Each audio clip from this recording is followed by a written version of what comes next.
malas membaca. Kamu masih bisa belajar. Bentuk permukaan bumi. Pelajaran Ilmu Pengetahuan Alam.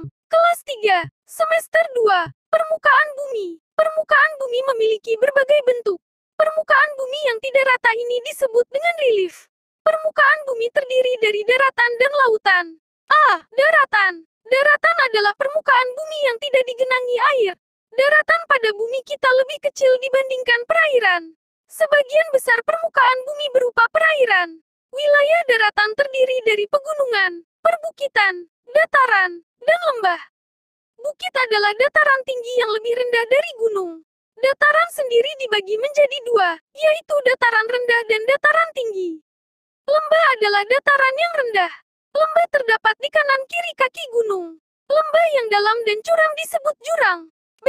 Lautan. Lautan adalah bagian terluas dari permukaan bumi. Wilayah laut terdiri dari samudera, laut, selat, teluk, dan palung. Laut sempit di antara dua pulau disebut selat. Laut yang menjorok masuk ke arah daratan disebut teluk. Bentuk permukaan bumi digambarkan dalam peta. Ada peta datar dan peta timbul. Pada peta terdapat warna dan lambing khusus. Dataran rendah diberi warna hijau. Dataran tinggi diberi warna kuning. Pegunungan diberi warna kuning kecoklatan. Bentuk bumi. Kita dapat melihat bentuk bumi melalui tiruannya. Bentuk tiruan bumi disebut glob. Glob berbentuk bulat seperti bola. Pada permukaan glob digambar persis seperti dalam peta. Jika dilihat dari luar angkasa, maka bumi tidak sepenuhnya bulat, akan tapi bulat telur. Bukti-bukti yang menunjukkan bahwa bumi berbentuk bulat, antara lain sebagai berikut. 1. Foto bumi yang diambil dari satelit buatan yang letaknya jauh di ruang angkasa menunjukkan bahwa bumi bulat.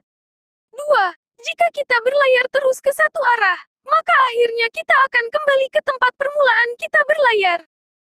3. Jika kita memperhatikan kapal laut pada saat berlayar ke tengah laut, maka yang mula-mula lenyap dari pandangan kita adalah badan kapal baru kemudian tiang-tiangnya. Akhirnya, seluruh badan kapal hilang dari pandangan kita. 4. Pada waktu matahari akan terbit, awan dan gunung-gunung tinggi di sebelah timur sudah tampak terang, sementara di sebelah barat masih tampak gelap.